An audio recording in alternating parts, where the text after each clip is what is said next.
हरियाणा में कांग्रेस ने अपने 6 उम्मीदवारों के नाम का ऐलान कर दिया है। हरियाणा ने कांग्रेस में उम्मीदवारों के नाम का ऐलान किया है। अंबाला से कुमारी शैलजा को टिकट दिया गया है।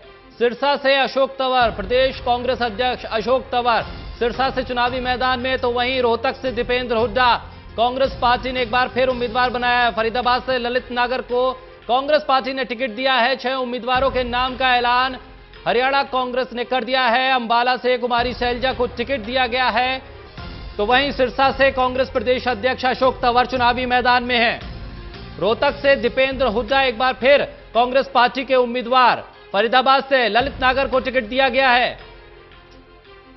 हरियाणा की 10 सीटों में से 6 सीटों पर कांग्रेस ने अपने उम्मीदवारों के नाम का ऐलान कर दिया है। अंबाला से कुमारी शैलजा, सिरसा से अशोक तंवर चुनावी मैदान में। भारतीय जनता पार्टी की लिस्ट आने के बाद लगातार दबाव कांग्रेस पर था कि वो कब अपने प्रत्याशियों के नाम का ऐलान करेगी, और इस बीच हरियाणा कांग्रेस के 6 उम्मीदवारों के नाम का ऐलान। तो वहीं अवतार सिंह भदाना के नाम पर भी लगातार अटकलें कयास लग रहे थे और वो भी दावेदारों में शामिल थे, लेकिन अब जो लिस्ट सामने आई है उसमें उनका नाम नहीं है। हमारे सहयोगी विनोद लामा हमारे साथ फोन लाइन पे जुटे हैं। विनोद, जिस तरह से खबरें आ रही थी और आप भी बता रहे थे 6 नाम सामने आ गए। हाँ बिल्कुल, निश्चित तौर पर हम चर्चा कर रहे थे और कहीं ना कहीं ये था कि 10 टिकटों पर अभी ऐलान नहीं होगा और उसी के मुताबिक 6 टिकटों का ऐलान कर दिया गया है। अंबाला जो रिजर्व सीट है, कुमारी शैलजा एज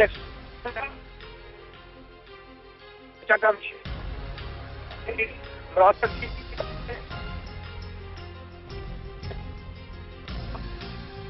चलिए हम विनोद के पास जाएंगे, लेकिन आपको बता दें कि गुरुग्राम से कैप्टन अजय यादव को उम्मीदवार बनाया है कांग्रेस पार्टी ने। अंबाला से कुमारी शैलजा, तो वहीं अशोक तंवर सिरसा से चुनावी मैदान में है। हरियाणा कांग्रेस ने अब 10 लोकसभा सीटों में से 6 पर अपने उम्मीदवारों के नाम का ऐलान कर दिया है। रोहतक से दीपेंद्र हुड्डा एक बार फिर चुनावी मैदान में। फरीदाबाद से ललित नागर को कांग्रेस ने टिकट दिया है। भिवानी महेंद्रगढ़ से श्रुति चौधरी, गुरुग्राम से कैप्टन अजय सिंह यादव, अंबाला से कुमारी शैलजा, सिरसा से अशोक तंवर चुनावी मैदान में। 10 सीटों पर चुनाव होने हैं, उसमें से 6 सीटों पर कांग्रेस पार्टी ने उम्मीदवारों के नाम का ऐलान कर दिया है। गुरुग्राम से कैप्टन अजय सिंह यादव,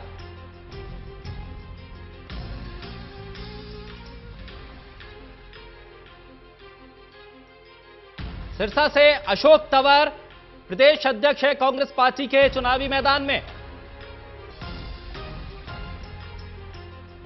फरीदाबाद से ललित नागर, रोहतक से दीपेंद्र हुड्डा एक बार फिर चुनावी मैदान में। श्रुति चौधरी को भिवानी महेंद्रगढ़ से टिकट दिया गया है। हमारे सहयोगी विनोद लामा हमारे साथ जुड़ गए। विनोद, जिस तरह से चर्चा थी और आप भी लगातार बता रहे थे कि इन 6 सीटों पर नाम तय हैं और वही सामने आया। विनोद,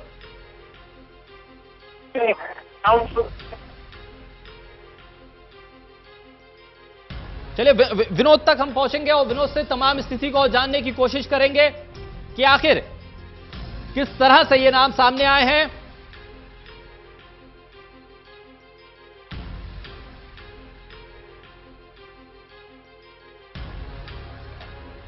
तो 6 सीटों पर कांग्रेस पार्टी ने अपने उम्मीदवारों के नाम का ऐलान कर दिया। अंबाला से कुमारी शैलजा, सिरसा से अशोक तंवर चुनावी मैदान में हैं, तो वहीं भिवानी महेंद्रगढ़ से श्रुति चौधरी चुनावी मैदान में। कांग्रेस पार्टी ने 6 उम्मीदवारों के नाम का ऐलान कर दिया। दीपेंद्र हुड्डा को रोहतक से एक बार फिर कांग्रेस पार्टी ने उम्मीदवार बनाया है। कुमारी शैलजा को अंबाला से, अशोक तंवर सिरसा से चुनावी मैदान में। कांग्रेस पार्टी की पहली लिस्ट 6 उम्मीदवारों की सामने आ गई है। हरियाणा में कांग्रेस पार्टी ने अपने उम्मीदवारों के नाम का ऐलान कर दिया है। 10 लोकसभा सीटों में से 6 सीटों पर उम्मीदवारों के नाम का ऐलान हो गया है। अंबाला से कुमारी शैलजा, रोहतक से दीपेंद्र हुड्डा, भिवानी महेंद्रगढ़ से श्रुति चौधरी चुनावी मैदान में। अंबाला से कुमारी शैलजा और सिरसा से कांग्रेस प्रदेश अध्यक्ष अशोक तंवर चुनावी मैदान में। रोहतक से एक बार फिर दीपेंद्र हुड्डा को चुनाव मैदान में उतारा गया है। विनोद हमारे साथ एक बार फिर जुड़ गए। विनोद, चर्चा जो थी और जो जानकारी आप दे रहे थे वही एक बार फिर स्पष्ट हुई है, पुख्ता हुई है? बिल्कुल, टोटल न्यूज की खबर पर मोहर लगी है। 2 सीटों पर चर्चा करनी चाहिए हमें और आपको और दर्शकों के सामने। 6 सीटों का ऐलान हुआ है। 4 सीट को लेकर कोई इफ एंड बट नहीं था। कैप्टन अजय सिंह यादव अशोक तंवर के खेमे से गुड़गांव से टिकट लेने में सफल रहे हैं। ललित नागर को फरीदाबाद से टिकट मिली है। अवतार बढ़ाना की तरफ से तमाम कोशिश की गई थी, लेकिन वो कोशिशें सिरे नहीं चढ़ पाई और आखिरकार जो प्रियंका गांधी के खास बताए जाते हैं गांधी परिवार तक जिनकी पहुंच है, ललित नागर ने एक बाजी कांग्रेस के जो तमाम गुजर और तमाम जो नेता थे, इसमें सबसे ज्यादा दावेदारी ही 2 सीटों पर लेकर थी, उसने बाजी मारी है। और रोहतक की सीट की आप बात कर लीजिए, महेंद्रगढ़ भिवानी की बात कर लीजिए, अंबाला की बात कर लीजिए, सिरसा की बात कर लीजिए, इन सीटों के नाम पर उम्मीदवारों का ऐलान नबी आजाद साहब यात्रा के दौरान ही खुले मन से पहले ही कर चुके थे। विनोद, बाकी बची सीटों पर क्या कुछ चल रहा है? आखिर वहां पेच किस पर फंसा है? देखिए, आप संख्या के हिसाब से आइए कि हिसार के जो मामला है, कुलदीप बिश्नोई को टिकट देने में कांग्रेस को कोई ऐतराज नहीं है, लेकिन कुलदीप बिश्नोई टिकट खुद नहीं चाहते, भव्य बिश्नोई को लड़ाना चाहते हैं। और टोटल न्यूज की एक रिपोर्ट है जिसको आज लाइक भी किया है, ट्वीट भी किया है। हिसार के हमारे संवाददाता ने जो रिपोर्ट भेजी है उसमें प्रचार में उतर चुके हैं कुलदीप बिश्नोई परिवार को लेकर। यहाँ पे हिसार में ये फंसा हुआ है कि कुलदीप बिश्नोई को कांग्रेस टिकट देना चाहती है, लेकिन वो बेटे के लिए मांग रहे हैं। सोनीपत के जो तमाम विधायक हैं, कांग्रेसी 5 विधायक हैं, उनका एक मत ये है कि भूपेंद्र सिंह हुड्डा खुद चुनाव लड़े सोनीपत की सीट से, लेकिन भूपेंद्र सिंह हुड्डा बड़ी राजनीति में यानी कि सेंटर की राजनीति में जाना नहीं चाहते। उनका मकसद मुख्यमंत्री के चेहरे के तौर पर अपने आप को प्रोजेक्ट करना है और उसके लिए वो लोकसभा का रुख नहीं करना चाहते। इसके अलावा आप अगर बात करें तमाम जो सीटों की, करनाल को लेकर और या बाकी सीटें हैं, उनमें भी यही सिचुएशन है कि कोई एक उम्मीदवार पर सहमति नहीं बन पाई थी और उसको डिले करते करते और ज्यादा डिले न हो, आखिर कांग्रेस ने अपनी पहली सूची जारी कर दी है जिसमें 6 नाम है। 4 नामों पर बहुत ज्यादा डिस्कशन की जरूरत नहीं है, ये हमको आपको ठीक है। विनोद, हमारे साथ इस वक्त हमारे वरिष्ठ सहयोगी प्रदीप कुमार हमारे साथ फोन लाइन पे जुड़ गए हैं। प्रदीप, हरियाणा को लेकर लगातार इंतजार था कि भारतीय जनता पार्टी ने 8 उम्मीदवारों के नाम दे दिए हैं, अब दबाव था कांग्रेस पर, लिहाजा अब जो 6 नाम सामने आए हैं लगभग इसे एक तरह से तय माना जा रहा था कि इन नामों पर कोई विवाद नहीं है और एक तरह से मोहर लग चुकी थी। बाकी 4 सीटों पर अभी भी पेच फंसा हुआ है। देखिए, बिल्कुल, और जिस तरीके से कांग्रेस ने 6 सीटों पर अपने उम्मीदवारों के नाम का ऐलान किया है, काफी महत्वपूर्ण है ये ऐसे वक्त, क्योंकि लगातार प्रयास चल रहे थे कि कांग्रेस शायद 10 सीटों पर उम्मीदवारों का नाम ऐलान कर देगी और इसीलिए इतना वक्त ले रही है, लेकिन ऐसा हो नहीं पाया। और उसके पीछे वजह बता दूं आपको कि सूत्र ये दावा कर रहे हैं कि जो सोनीपत की सीट है उस सीट पर पूर्व मुख्यमंत्री भूपेंद्र सिंह हुड्डा वो चुनाव लड़ सकते हैं, इस तरह के पार्टी के वरिष्ठ नेता संकेत दे रहे हैं। लेकिन चूंकि जो प्रभारी मामलों के हरियाणा के गुलाम नबी आजाद इस वक्त जम्मू कश्मीर में चुनाव प्रचार कर रहे हैं, तो अभी तक ये तय नहीं हुआ है कि क्या पूर्व मुख्यमंत्री को चुनाव मैदान में उतारा जाए या फिर उनके वहां पर सोनीपत में किसी नए चेहरे को आजमाया जाए या फिर पुराने चेहरे पर दांव लगाया जाए। तो फिलहाल इस पर पेच फंसा हुआ है। दूसरी अगर आप देखें तो जो खासतौर से जो दूसरे समीकरण आते हैं राज्य के सियासी तौर पर, वो महत्वपूर्ण हो जाते हैं ऐसे वक्त जब चुनौती बढ़ी हुई है और बीजेपी ने रोहतक सीट पर और दूसरा जो हिसार सीट है वहां पर अपने उम्मीदवार का नाम होल्ड पर रखा हुआ है। बीजेपी ने ये तय कर लिया है पूरी तौर पर, जो सूत्र दावा कर रहे हैं कि जो हिसार की सीट है वो चौधरी बीरेन्द्र सिंह के बेटे ब्रजेंद्र सिंह को दी जाए, लेकिन उस पर निगाहें लगी हैं समीकरण पर, क्योंकि उससे पहले उनको आईएएस पद से इस्तीफा देना होगा। इसलिए पार्टी पूरी तरीके से जब तक ये क्लियर नहीं कर देती तब तक ये पेच फंसा रहेगा, ये सूत्र दावा कर रहे हैं। दूसरा अगर देखें तो रोहतक से अरविंद शर्मा को टिकट दिया जाएगा, ये तय लग रहा था। एक नॉन जाट और जाट फैक्टर, उसको ध्यान में रखते हुए बीजेपी अपनी रणनीति बना रही है। आज कांग्रेस की टिकट की बात करें तो यहाँ पर हिसार सीट पर ये कहा जा रहा था कि कुलदीप बिश्नोई चुनाव मैदान में आए, इसको लेकर रस्साकसी चल रही थी, लेकिन वो अपने बेटे को लड़ाना चाहते हैं चुनाव, भव्य बिश्नोई को, और वो लगातार ये आला कमान पर दबाव बना रहे थे, अपनी बात रख रहे थे। कांग्रेस उन्होंने ज्वाइन की थी और बीच में चर्चाएं थी कि वो बीजेपी की ओर शिफ्ट हो सकते हैं, लेकिन वो चर्चाएं विराम लग गया। और जिस तरीके से कैंपेन शुरू किया है तो सूत्र ये दावा कर रहे हैं कहीं ना कहीं पार्टी के साथ सहमति बन गई है और उनके बेटे जो भव्य बिश्नोई लगातार चुनाव प्रचार कर रहे हैं, शायद उनको टिकट दे दिया जाएगा। तो लेकिन ये होल्ड पर रखी गई है अभी ये सीट हिसार वाली सोनीपत सीट है। तो ये काफी महत्वपूर्ण समीकरण होगा देखना कि कांग्रेस पार्टी इस बार किसका दांव लगाती है, किसको टिकट देती है। चलिए, बहुत शुक्रिया प्रदीप तमाम जानकारी के लिए। तो इस बीच हम आपको बता दें कि हरियाणा कांग्रेस ने 6 उम्मीदवारों के नाम का ऐलान कर दिया है। अंबाला से कुमारी सैलजा, सिरसा से कांग्रेस प्रदेश अध्यक्ष अशोक तंवर चुनावी मैदान में, रोहतक से दीपेंद्र हुड्डा, फरीदाबाद से ललित नागर, भिवानी महेंद्रगढ़ से श्रुति चौधरी चुनावी मैदान में, गुरुग्राम से कैप्टन अजय यादव और फरीदाबाद से ललित नागर। हमारे साथ हमारे सहयोगी विनोद जुड़े हुए हैं। विनोद, ललित नागर का नाम सामने आना एक तरह से अवतार सिंह भडाना की तमाम कोशिशों पर पानी फेरने वाला। निश्चित तौर पर, और बहुत सही सवाल पूछा है और इस पे राजनीति गर्मा सकती है कांग्रेसियों के बीच भी। और अवतार सिंह भडाना की कहावत है, जंगी और जंजी घोड़े की बात है, तो जंगी घोड़े हैं मैदान में उतरने के लिए। बीजेपी में मीरापुर की विधानसभा सीट पर बीजेपी के विधायक थे, बीजेपी छोड़कर, अपनी विधायकी छोड़कर हरियाणा में फरीदाबाद की टिकट के साथ अपने घर की उसी की तमाम और लॉबिंग भी की गई अपनी तरफ से। तो इन दो सीटों पर और बात करनी बहुत जरूरी है। बाकी जैसा मैं बड़ा लगातार कह रहा हूं कि ये नाम दर्शकों को भी सरप्राइज नहीं करेंगे जो बाकी 4 नाम हैं। इन 2 सीटों पर पेच फंसा हुआ था। और गुड़गांव की तरफ अगर आप रुख करना चाहें तो राव दान सिंह का नाम था, राव धर्मपाल का नाम था और आफ्ताब अहमद। कैप्टन अजय के यादव 3 बड़े दावेदार थे, लेकिन ये जो कैप्टन अजय यादव की टिकट है इसे आप अशोक और समझिए कि हुड्डा ग्रुप की तरफ से 3 नाम थे, लेकिन गुड़गांव में आखिर कैप्टन अजय यादव की चली है। और कैप्टन अजय यादव ने, मुझे याद आता है, मुख्यालय में हुई, उन्होंने ऑन कैमरा कहा था कि पिछले इलेक्शन में माहौल कुछ और था। विनोद, मैं आपको रोकूंगा। इस वक्त हमारे साथ तरुण भंडारी, कांग्रेस पार्टी के प्रवक्ता, हमारे साथ फोन लाइन पे जुड़ गए हैं।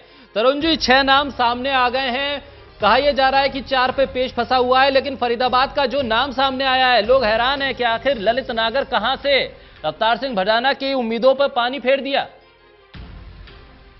कि सारे जो उम्मीदवार बड़े सोच समझ के दिए, आला कमान ने बड़ी डिस्कशन सर्वे करके सारे जितने भी हमारे उम्मीदवार हैं वो जीतने वाले उम्मीदवार हैं जी। और हरियाणा में इस बार कांग्रेस को लोग याद कर रहे हैं क्योंकि भारतीय जनता पार्टी की जब से सरकार बनी सभी वर्ग जो इन्होंने वादे किए थे उनमें से कोई भी वादा पूरा नहीं कर पाए। आज हर वर्ग सड़कों पे है और वही सच्चे दिनों को याद कर रहा है। और जितने भी उम्मीदवार हमारे आएंगे 10 के 10 उम्मीदवार इस हरियाणा में जीते जाएंगे। तरुण जी, बाकी नामों पर शायद इतना सरप्राइज लोग नहीं हुए, लेकिन फरीदाबाद से जो नाम सामने आया उस पर शायद लोगों को थोड़ा सा हैरानी भी हो रही है, थोड़ा सरप्राइज हुए हैं कि आपने ललित नागर को टिकट दिया है। हालांकि बाकी जो सीटों पे नाम का ऐलान है वो लगभग पुख्ता माने जा रहे थे और लगातार शुरुआत से ही चर्चा इन नामों पर चल रही थी। नहीं, ऐसा कुछ नहीं। ललित नागर जी हमारे विधायक हैं और अच्छा काम उन्होंने वहां से किया है और एक सक्षम उम्मीदवार है। पार्टी हाईकमान ने और हमारे हरियाणा के नेतृत्व ने बड़ा सोच विचार विमर्श करके उम्मीदवारों की जारी की। तरुण जी, एक सवाल और जोड़ता चलूं आपसे, क्योंकि भव्य बिश्नोई, कुलदीप बिश्नोई लगातार अब प्रचार भी शुरू कर चुके हैं। इस लिस्ट में उनमें से किसी का नाम भी नहीं है। क्या यह माना जाए हरी झंडी है उनकी सीट को लेकर, इसलिए प्रचार शुरू कर दिया, अगली लिस्ट में नाम होगा? बिल्कुल बिल्कुल, उनका भी लिस्ट में नाम और आने वाली लिस्ट में उनमें से देखो कुलदीप जी लड़ते हैं, अभी लड़ते हैं, कौन लड़ता है वो भी आपके सामने आ जाएगा जल्दी। ठीक है तरुण जी, हमारे साथ भारतीय जनता पार्टी के प्रवक्ता रमन मलिक साहब भी जुड़ गए हैं। मलिक साहब, कांग्रेस ने भी अपने 6 उम्मीदवार उतार दिए, आखिर अब मुकाबला किस तरह से भारतीय जनता पार्टी देख रही है? दिलचस्प मुकाबला होगा? इनको बधाई हो कि फाइनली इन्होंने कुछ करा है। तो वो है, इन्होंने अपने कैंडिडेट उतारे हैं। अब बात वही है कि देखते हैं इनका क्या क्या होता है, कौन कितने मार्जिन से हारता है, वही देखना बाकी है। मलिक साहब, खुद अशोक तंवर भी चुनावी मैदान में है इस बार और फरीदाबाद से ललित नागर को टिकट दे दिया गया है, क्या कहेंगे? तो साहब इतना ही कहूंगा कि देखिए जींद उपचुनाव में कांग्रेस की अंदरूनी जो एक सिस्टम है वो सामने आ गया था। ये जिसको निपटाना होता है उसको चुनाव लड़वा देते। तो तरुण भंडारी साहब हमारे साथ जुड़े हुए हैं। तरुण जी, रमन साहब तो कह रहे हैं कि जिसको निपटाना होता है कांग्रेस पार्टी में उसको टिकट दे दिया जाता है। ऐसा कि इनका यही घमंड और इनका जो यही इनको लेके डूबे कि आप देखिए आज प्रदेश में ये माहौल है। अर्थ मंत्री करनाल जाते हैं, वहां उनका घेराव होता है। कल अगर टोहाना जाते हैं, वहां उनका घेराव होता है। आप इनके मंत्री नैब सिंह सैनी जाते हैं क्षेत्र, लोग वहां प्रोटेस्ट करते हैं। अगर आप कल की वाकया आप देखेंगे, हर जगह पे जो भी इनके लोग हैं, मनीष ग्रोवर की रोहतक का एक वकील ने विरोध किया, हर जगह इनका जनता विरोध कर रही है, इनको घुसने नहीं दे रही। शब्दावली इस जंग की है। मैं बताना चाहता हूँ कि किस मुद्दे पे चुनाव, इनका उपचुनाव था। चुनाव हमेशा सरकारें ही जीत रही हैं और इन्होंने कैसे 1700 नौकरियां उस चुनाव के बीच में दी, तो वो किस ढंग से बहलाया फुसलाया। आज लोकसभा का चुनाव है, आपको जो आपने वादे केंद्र में करे थे, महंगाई का वादा हो, रोजगार का वादा हो, महिला सशक्तिकरण का वादा हो, स्मार्ट सिटीज का वादा हो, आदर्श का वादा हो, ये सब वादे जनता को बताने पड़ेंगे। आप बताना कौन सा वादा पूरा करके आए हो, जनता आपसे पूछेगी। ठीक है तरुण जी, रमन जी रिस्पॉन्ड कर दीजिए। बता सकता हूँ, जनता को पता है। अगर आप बाहर निकलेंगे एसी रूम से तो और जनता से पूछेंगे, गरीब जनता से, कि क्या आपका मोदी जी ने काम करे, तो आपको जवाब मिलेगा। बोलेंगे आप राहुल के लिए क्या सोचते हैं, तो बोलेंगे XYZ, उसमें बीप ही बीप लगाएंगे कैमरा वाले।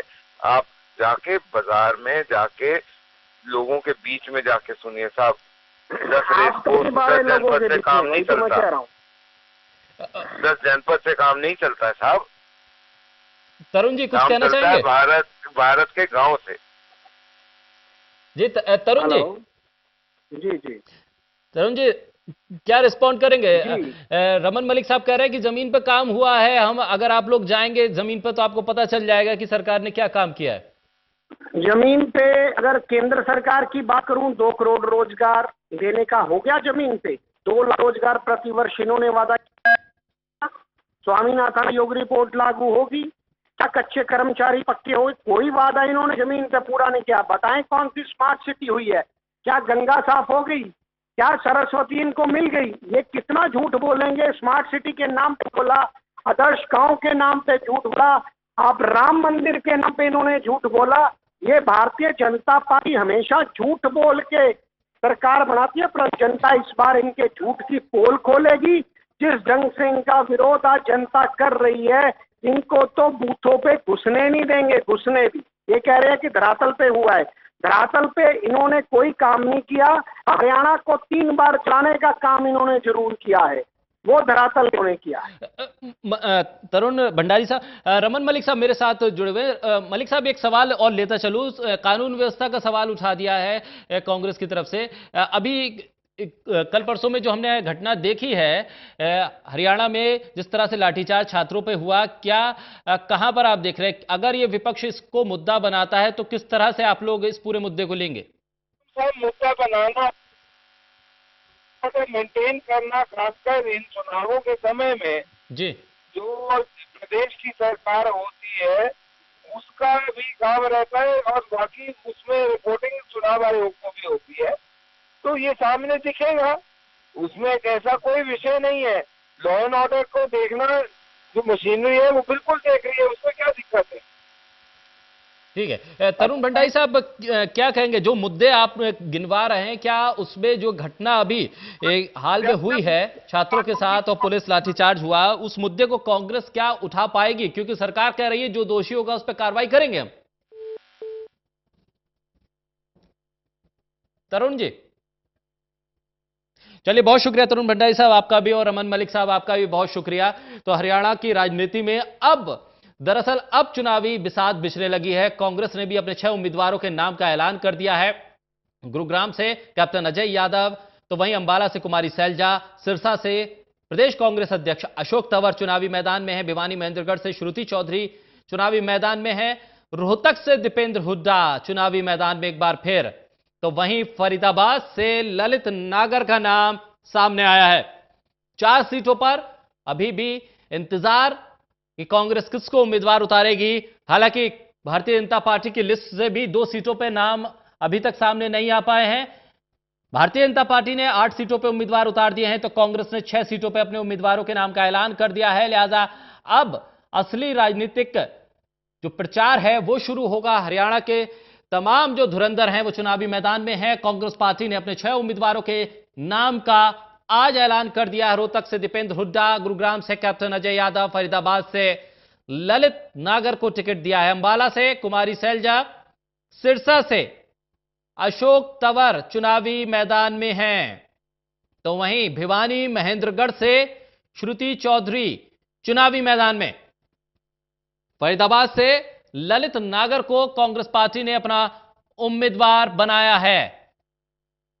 इस वक्त की बड़ी सियासी खबर, कांग्रेस पार्टी ने अपने 6 लोकसभा सीटों पर उम्मीदवारों के नाम का ऐलान कर दिया है। हरियाणा की 10 लोकसभा सीटों में से 6 सीटों पर उम्मीदवार के नाम का ऐलान कांग्रेस पार्टी ने कर दिया। अंबाला से कुमारी सैलजा को टिकट दिया गया है। सिरसा से कांग्रेस प्रदेश अध्यक्ष अशोक तंवर, रोहतक से दीपेंद्र हुड्डा, भिवानी महेंद्रगढ़ से श्रुति चौधरी को उम्मीदवार बनाया गया है, तो वहीं गुरुग्राम से कैप्टन अजय यादव, फरीदाबाद से ललित नागर।